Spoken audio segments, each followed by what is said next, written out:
Hello friends, welcome to ISS platform. आज 6 दिसंबर और 6 दिसंबर करेंगे हम current affair from the Hindu, Indian Express और पीआईबी। लेक्चर स्टार्ट करने से पहले मैं आपको बताना चाहूंगा कि मेरा एक फाउंडेशन बैच चल रहा है इकोनॉमिक्स का एट फ्री ऑफ कॉस्ट, जिसमें इकोनॉमिक्स आपको बेसिक लेवल से हायर लेवल तक पढ़ाई जा रही है। सिर्फ ओनली आपको क्या करना है, मेरे चैनल पर जाना है, यूट्यूब चैनल पर, वहां पर प्लेलिस्ट का ऑप्शन मिलेगा। प्लेलिस्ट के ऑप्शन में आपको एक इकोनॉमी का फोल्डर मिलेगा जिसमें 4 लेक्चर ऑलरेडी अपलोड हो चुके हैं। आपको पूरी economics lecture by lecture complete कराई जा रही है। अब इन फ्यूचर आपको दूसरा भी लेक्चर मिलेगा, 5th लेक्चर भी, और मैंने स्पेशली मेंशन करके रखा है लेक्चर 1, लेक्चर 2, तो क्रोनोलॉजिकल ऑर्डर में ही देखना, जिससे क्या है कि बेसिक लेवल भी आपका स्ट्रांग होते जाए। क्लियर? तो चलते हैं, without wasting time video start करते हैं। और ये भी आप जानते हो कि मेरी वीडियो की स्पेशलिटी रहती है कि मैं आपको पहले इंडेक्स बताता हूं कि मैं आपको पढ़ाने वाला क्या हूं। तो सबसे पहले पढ़ेंगे इंडिया और चाइना के बीच में 32nd working mechanism on consultation and coordination meeting हुई न्यू दिल्ली के अंदर। अब इसमें क्या डिस्कस किया गया और बार बार ये मीटिंग क्यों हो रही है और ये क्यों चल रहा है इंडिया और China that maintain the status quo on the LAC. अब ये क्या है वो भी अपन क्लियर करेंगे। Then after agriculture will set up panel of agriculture state agriculture minister. क्या है? Department of agriculture and farmer welfare का जो एक कमेटी सेटअप हुई थी। अब कमेटी ने रिकमेंडेशन दिया कि एक पैनल सेटअप करो जिसमें सारे स्टेट के एग्रीकल्चर मिनिस्टर हैं वो पार्टिसिपेट कराएं। अब कौन सी लाइन पे? On the line of empowered committee of the that is finance minister. State के फाइनेंस मिनिस्टर के लिए जो मीटिंग होती है, ऐसी एक एग्रीकल्चर मिनिस्टर के लिए एक पैनल होना चाहिए जो कि डिस्कस करेगा ऑन एग्रीकल्चर रिफॉर्म। इसके बारे में भी अपन जानेंगे। देन आफ्टर भारतीय वायुयान विधेयक, अभी ये राज्यसभा पास हो चुका है और लोकसभा में पहले ही पास हो गया था। क्लियर? अब ये राज्यसभा पास हो गया है, इसमें कौन से प्रोविजन है ये भी आपको क्लियर करूंगा। Then after Bhutan king visit in India, Bhutan के किंग इंडिया आए हुए हैं और क्या डिस्कस हुआ on the relation of India and Bhutan, और भूटान हमारे लिए स्ट्रेटेजिकली इंपोर्टेंट क्यों है और भूटान पूरा डिपेंडेंट क्यों है इंडिया पर, ये भी बताएंगे। देन आफ्टर अन्ना चक्र और स्किन पोर्टल, क्या है? कंज्यूमर अफेयर मिनिस्टर ने अभी जो प्रहलाद जोशी है उन्होंने अभी एक पोर्टल लॉन्च किया है जिसका नाम है स्कैन पोर्टल। ये पोर्टल क्या करेगा ये भी आपको बताऊंगा। और national food security that is act, वो क्या है इवन अपन उसको भी जानेंगे। क्लियर? चलते हैं, वीडियो स्टार्ट करते हैं। देखो सबसे पहले इंडिया चाइना का क्या है मीटिंग हुई। अब देखो सबसे पहले मैं कहानी समझते हैं क्या कहानी है। देखो 2020 में जो नए बच्चे हैं उनको बता देता हूं कि 2020 से क्या हुआ था कि इंडिया और चाइना का जो बॉर्डर है, लाइन ऑफ एक्चुअल कंट्रोल, वहां पर स्टैंड ऑफ हो गया था। स्टैंड ऑफ हो गया था इन ईस्टर्न लद्दाख। कहां पर? ईस्टर्न लद्दाख में स्टैंड ऑफ हो गया था। अब इस स्टैंड ऑफ के कारण क्या हुआ था कि कई सारे जो आर्मी है, चाइना की आर्मी और इंडियन आर्मी क्या कर रही थी कि वो अपने टेम्परेरी स्ट्रक्चर बना रही थी। इंडियन जो चाइना की आर्मी है वो भी इंडियन टेरिटरी में एक्सेस कर रही थी और इंडिया की आर्मी भी चाइना की टेरिटरी में एक्सेस कर रही थी। क्लियर? समझ गए? अब इसका रिजोल्यूशन भी चाहिए क्योंकि क्या है कि पीस होना जरूरी है, लड़ना कोई फाइनल वो आंसर नहीं है किसी भी चीज का। क्लियर?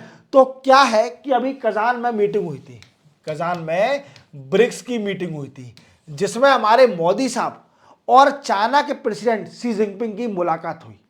शी जिनपिंग और हमारे जो मोदी साहब है उनके बीच में डिस्कस हो गया कि अब क्या होगा कि बॉर्डर पर पीस रहेगा और अपने अपनी टेरिटरी में लौट जाएंगे आर्मी, और इवन वहां पर पेट्रोलिंग भी स्टार्ट हो जाएगी। पेट्रोलिंग भी स्टार्ट हो जाएगी और मेंटेन करा जाएगा peace, maintain peace on LAC, line of actual control पर पीस मेंटेन किया जाएगा। समझ गए मेरी बात को?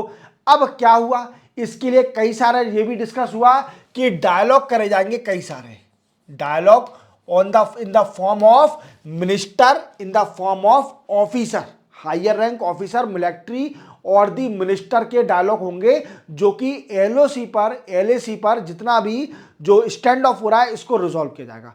और स्टैंड ऑफ खत्म हो गया कजान की मीटिंग के बाद, और इवन धेमचौक एंड दीपसांग एरिया में पेट्रोलिंग स्टार्ट हो गई। क्या स्टार्ट हो गई? पेट्रोलिंग स्टार्ट हो गई। समझ लो मेरी बात को, पेट्रोलिंग स्टार्ट हो गई। धेमचौक और दीपसांग एरिया में पेट्रोलिंग स्टार्ट हो गई। अब पेट्रोलिंग स्टार्ट के साथ अब ये मीटिंग तो बराबर होगी। अब 32nd working mechanism on consultation and coordination की मीटिंग हुई न्यू दिल्ली के अंदर। कहां पर हुई? न्यू दिल्ली के अंदर हुई। और ये डिसाइड किया गया कि अब ऐसी सिचुएशन ना क्रिएट हो इंडिया और चाइना के बीच में, इसके लिए पीस रहे बॉर्डर एरिया पर, एलएसी पर। अब इसके लिए एस जयशंकर साहब ने 3 प्रिंसिपल दिए। ये 3 प्रिंसिपल याद रखना, और तो सब सेम है जो अपन ने याद किया था ईस्टर्न लद्दाख में कि कौन कौन से पॉइंट थे जो इंडिया और चाइना के बीच में इशू बने हुए थे। जैसे पहला पॉइंट था धेमचौक और दीपसांग, देन आफ्टर पेंगोंग लेक और अपना गलवान वैली। ये सारे पॉइंट डिस्कशन थे बिकॉज में स्टैंड ऑफ हो रहा था यहाँ पर। बट क्या है, आफ्टर कजान मीटिंग जो कि ब्रिक्स की मीटिंग थी, 16th ब्रिक्स की समिट हुई थी रशिया के अंदर, वहां पर दोनों लीडर ने इसको रिजॉल्व कर लिया by individually talk, by individually talk. अब इसको मीटिंग में जयशंकर साहब ने 3 प्रिंसिपल दिए थे, उनको फॉलो करने का बोला है, उनको फॉलो करने का बोला है 3 principal.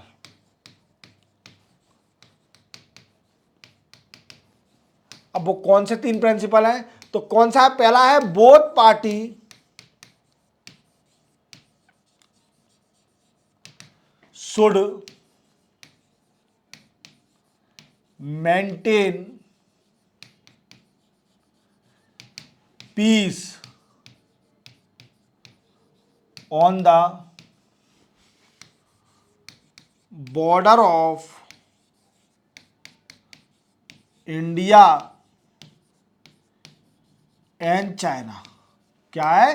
Both party should maintain peace on the border area of India and China. पहला प्रिंसिपल ये है। दूसरा प्रिंसिपल ये है कि both parties do not alter the status Q. क्या है? स्टेटस क्यू को अल्टर ना करे दोनों पार्टी। समझ गए दूसरा प्रिंसिपल। और तीसरा प्रिंसिपल भी यही है कि दोनों party, both parties try to resolve issues through dialogue and consultation. Dialogue and consultation, ये 3 प्रिंसिपल याद रखना on the issue of India और चाइना। ये 3 प्रिंसिपल बड़े इंपॉर्टेंट है, आपको इसको मेंशन करके आना है अगर इंडिया और चाइना के स्टैंड ऑफ पर क्वेश्चन आ जाता है तो पहले कहानी स्टार्ट करनी है आपको 2020 से। कहां से स्टार्ट करना है? 2020 से, कि इंडिया और चाइना के बीच में स्टैंड ऑफ चल रहा था। 3 साल इवन 4 साल हो गए थे। देन आफ्टर कई बार मीटिंग हुई पर इसका रेजोल्यूशन नहीं निकल पा रहा था, क्योंकि जो मेन लीडर है उनकी मीटिंग नहीं हो पा रही थी। क्लियर? क्योंकि 2019 में जो शी जिनपिंग है वो इंडिया आए थे, और 2019 में जब वो आए थे 2020 में स्टैंड ऑफ हो गया था। और इवन फिर इसके बाद मुलाकात कहां पर हुई? हमारे मोदी साहब की और शी जिनपिंग की कजान के अंदर, रशिया के अंदर। रशिया में दोनों लीडरों ने डिसाइड किया कि स्टैंड ऑफ को खत्म किया जाएगा और दोनों आर्मी अपनी टेरिटरी में वापस आ जाएंगी, और जो भी टेम्परेरी स्ट्रक्चर बने हुए हैं उनको डिमोलिश कर दिया जाएगा, खत्म कर दिया जाएगा, उनको डिस्ट्रक्चर कर दिया जाएगा, डिमोलिश कर दिया जाएगा। जो भी टेम्परेरी स्ट्रक्चर बनाया है चाइना ने, इवन इंडिया ने। और दीपसांग और धेमचौक एरिया में पेट्रोलिंग स्टार्ट भी हो जाएगी। That is a main discussion resolve by both leader. समझ गए मेरी बात को? तो एलएसी पर यह टॉक हुआ। 3 प्रिंसिपल आपको याद रखना है। और 32nd WMC मतलब working mechanism on consultation coordination की मीटिंग कहां पर हुई? न्यू दिल्ली के अंदर। समझ गए मेरी बात को? चलते अपन नेक्स्ट उस पर। नेक्स्ट है ministry of agriculture recommended panel of state agriculture minister. क्या है मिनिस्ट्री ऑफ एग्रीकल्चर? क्या है? जैसे आप जानते हो कि अभी एक कमेटी सेटअप करी गई थी, कमेटी सेटअप करी गई थी department of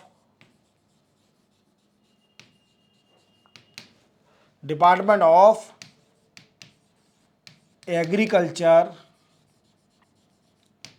and farmer welfare की मीटिंग कमेटी सेटअप करी थी।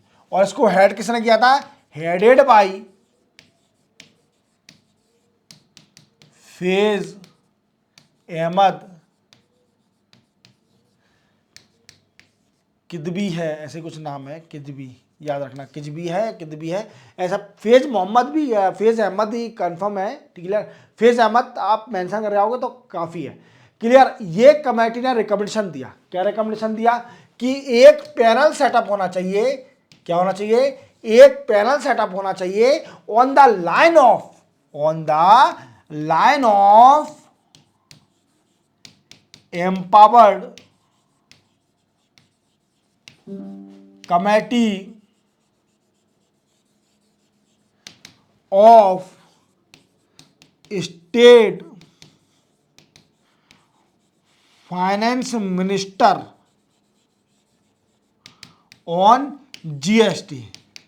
क्या बोला? कि एक ऐसा पैनल सेटअप होना चाहिए ऑन द लाइन ऑफ, किस लाइन पर? जो कि फाइनेंस मिनिस्टर, स्टेट के फाइनेंस मिनिस्टर मिलते हैं on the issue of GST. ऐसे ही जो स्टेट के एग्रीकल्चर मिनिस्टर हैं वो भी एक पैनल में मिले और डिस्कस करें on the agriculture marketing reform, on the agriculture marketing reform, on the agriculture marketing reform पर डिस्कस करें। तो आप समझ गए पूरी बात को। क्या हुआ है कि department of agriculture and farmer welfare की एक कमेटी सेटअप हुई थी। इस कमेटी ने एक रिकमेंडेशन दिया है कि एक पैनल सेटअप करा जाए जो कि स्टेट के जितने भी एग्रीकल्चर मिनिस्टर हैं वो इस पैनल में पार्टिसिपेट करेंगे। और on the line of, on किस लाइन पर? On the line of empowered committee of the state finance minister on GST, clear. वैसी लाइन पर एक ऐसा पैनल सेटअप होना चाहिए जो कि स्टेट के सारे एग्रीकल्चर मिनिस्टर सब पार्टिसिपेट करें और डिस्कस करें on the agriculture marketing reform. किस पर? On the agriculture marketing reform पर डिस्कस करें। ऐसा एक पैनल सेटअप होना चाहिए इंडिया के अंदर। अब इससे होगा क्या? इससे क्या होगा कि एग्रीकल्चर की प्रोडक्टिविटी एनहांस हो जाएगी। क्या हो जाएगी? एग्रीकल्चर की प्रोडक्टिविटी एनहांस होगी। और इसी के साथ अगर मार्केट में रिफॉर्म होगा तो definitely it enhance farmer income, it enhance the farmer income.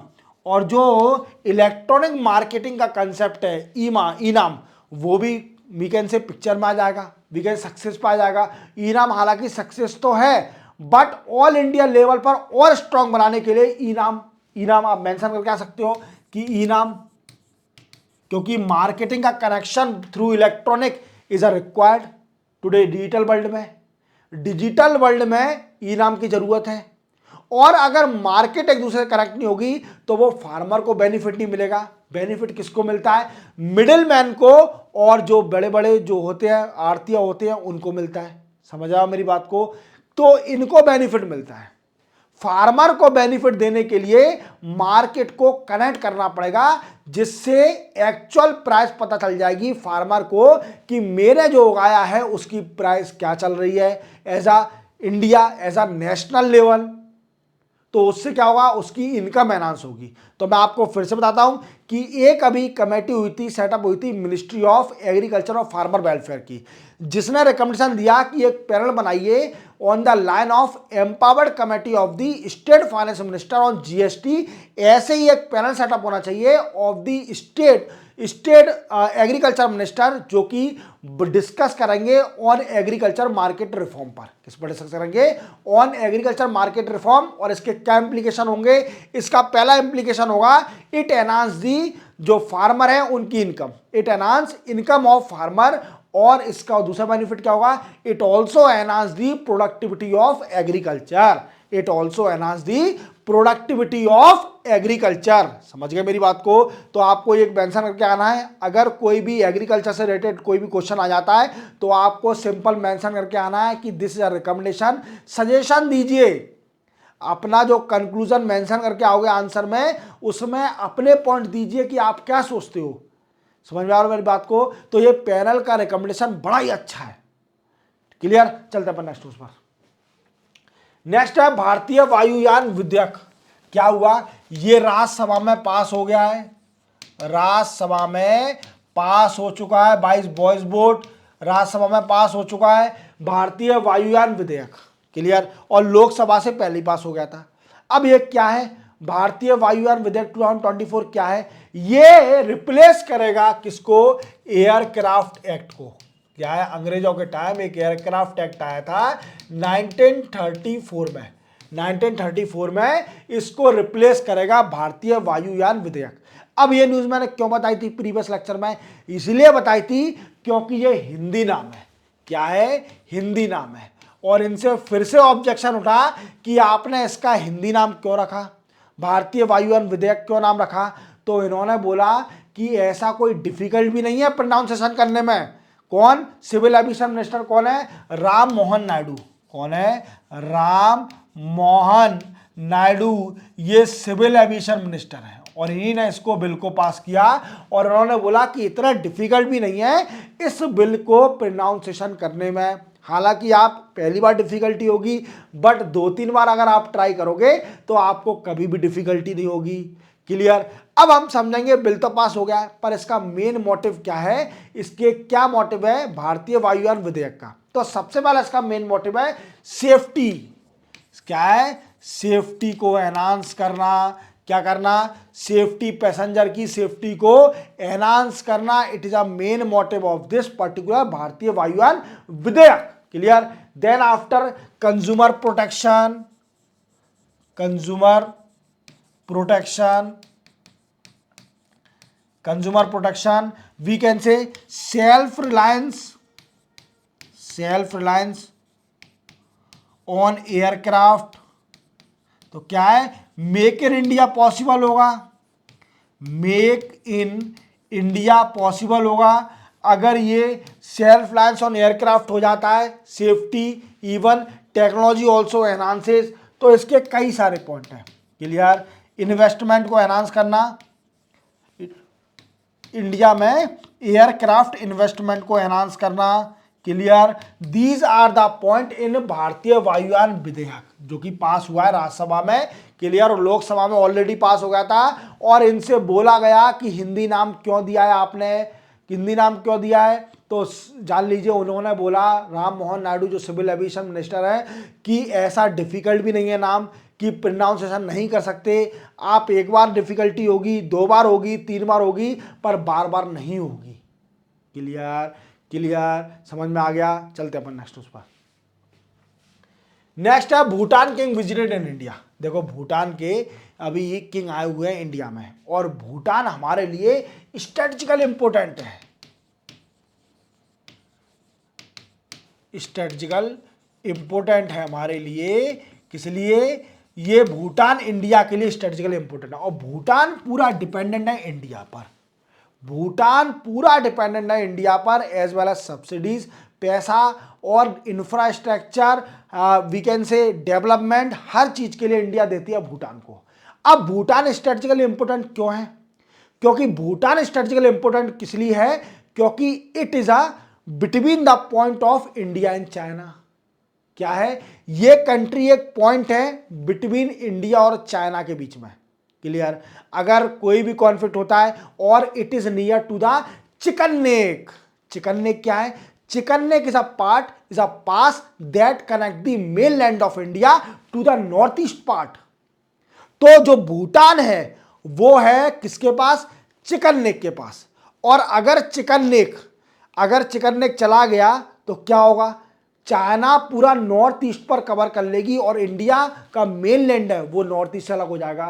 तो चिकन नेक पर कंट्रोल करना एक सबसे बड़ा पॉइंट है इंडिया के लिए, और भूटान इसको कर सकती है क्योंकि भूटान स्ट्रेटेजिकली इंपॉर्टेंट है, समझ लो। तो इसलिए क्या है, इंडिया अपने और रिलेशन को एनहांस करने के लिए भूटान के साथ, और भूटान भी इंडिया के साथ और रिलेशन को एनहांस करने के लिए क्या कर रहा है कि किंग आए हुए हैं भूटान के। और क्या हुआ है, देखो हमेशा याद रखना, अगर कोई भी एक्सटर्नल डिसीजन होते हैं भूटान के, ये पॉइंट मैं आपको बता रहा हूं कि जितने भी एक्सटर्नल डिसीजन होते हैं भूटान के, वो विदाउट कंसल्टेशन ऑफ इंडिया नहीं होते।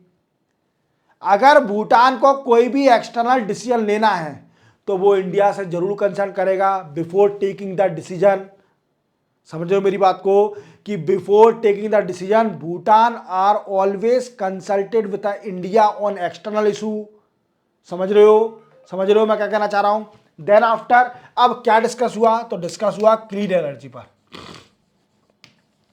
Clean energy, trade and investment, clear clear, clean energy, trade and investment, clear, discuss हुआ। And then after people to people ties, क्या है, पीपल टू पीपल टाइज। ये तो मतलब मुझे बताने की जरूरत ही नहीं है, ये तो कॉमन ही रहता है हर जगह। पीपल टू पीपल टाइज का मतलब यही है कि भूटान के लोग और हमारे यहाँ के लोगों के बीच में टाइज होना, क्लियर। तो पीपल टू पीपल टाइज कैसे होगा कि इंडियन लोग जब भूटान में घूमने जाएंगे तो इंटरेक्ट करेंगे, that is called people to people ties, clear. अब क्या है दोस्तों, क्वेश्चन बनता है कि क्या इंडिया क्या क्या करने जा रही है। देखो सबसे पहले क्या है, स्ट्रॉन्ग जो रिलेशन है भूटान और इंडिया के एक करने के लिए। अब दूसरा डिस्कस हुआ गैलिपो, एक गैलिफू मल्टी सिटी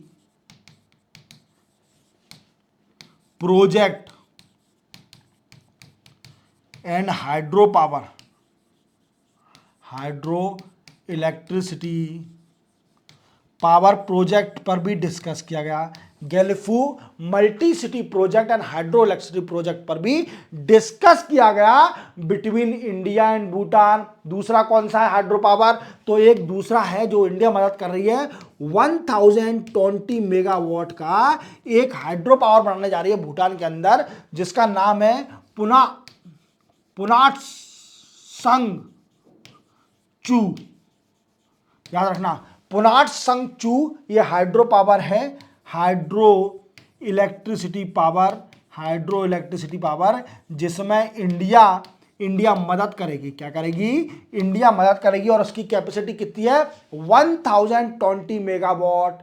कितनी कैपेसिटी है, 1020 मेगावाट कैपेसिटी है किसकी, ये गैलिपो की, और नहीं गैलिपो की नहीं, सॉरी, पुनाट संग की, पुनाट संग चू की। गैलिपो तो अलग है, हाइड्रो पावर प्रोजेक्ट वो अलग है, डिस्कस करा जाएगा, ठीक है। ये समझ गया आप मेरी बात को। चलते हैं नेक्स्ट उस पर, अन्ना चक्र और स्कैन। देखो ये एक पोर्टल लॉन्च किया है अभी कंज्यूमर अफेयर ने।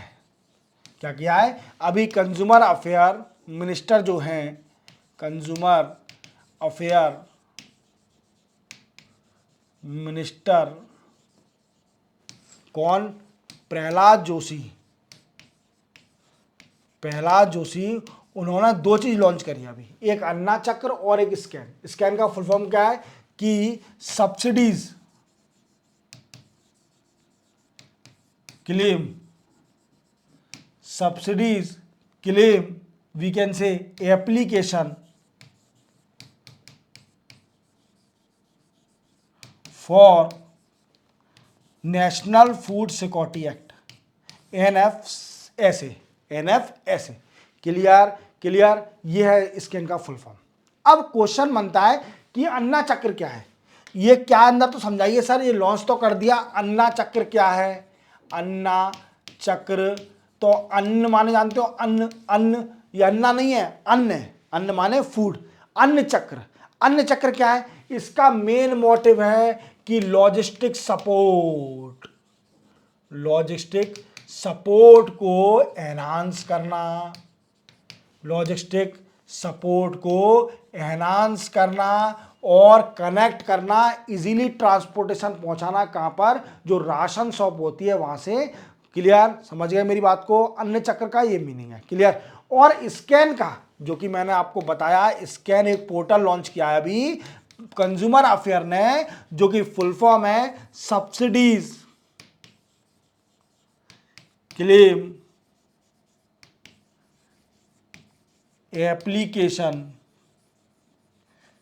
For national food security act. Clear. Subsidies claim application for NFSA, ये एक पोर्टल लॉन्च किया है और इस पोर्टल का मेन मोटिव यही है। इस पोर्टल का मेन मोटिव क्या है? इस पोर्टल का मेन मोटिव है टू रजिस्ट्रेशन ऑफ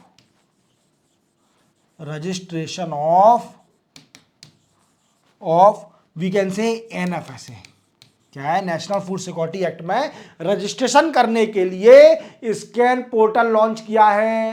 क्लियर। तो इससे क्या होगा कि वन स्टॉप सॉल्यूशन है। It is a one stop solution where you can register for the NFSA. Clear. क्लियरता समझ में आ गया? इनको मेंशन करके आना। अगर फूड सिक्योरिटी के ऊपर कोई भी इशू आ जाता है, कोई भी क्वेश्चन आ जाता है, तो हमें मेंशन करके आना है। क्या? अन्य चक्र और स्कैन को मेंशन करके आना है। समझ गए? तो इतनी थी, 4-5 न्यूज़ थी। क्लियर। तो 6 दिसंबर के करंट अफेयर कंप्लीट होते हैं। अब आपको क्या करना है? या तो आप 5 या 10 मिनट रेस्ट करिए।